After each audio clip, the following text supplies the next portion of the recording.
बिलख के रोवई अपने आशा से मुख पोछे माता बिलख बिलख के रोवई अपने अचरा से मुख पोछे अपने राजकुंवर के लइके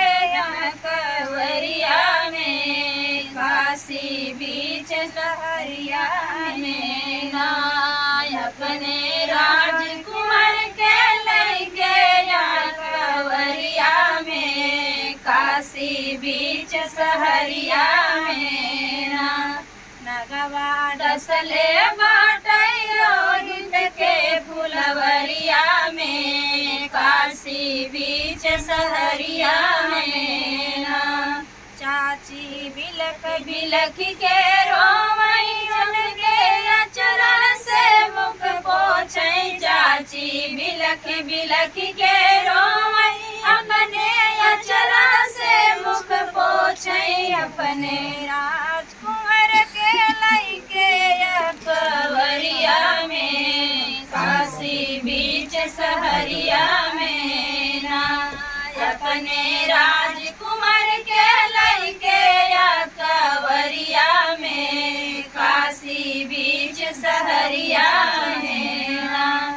नगवा डसले बाटै रोहित के फुलवरिया में काशी बीच सहरिया में ना भाभी बिलख बिलख के रोवई अपने अचरा से मुख पोछे भाभी बिलख बिलख के रोवई अपने अचरा से मुख पोछे अपने राजकुंवर के लइके कवरिया में काशी बीच सहरिया में ना अपने राजकुमार के लइके कवरिया में काशी बीच सहरिया में ना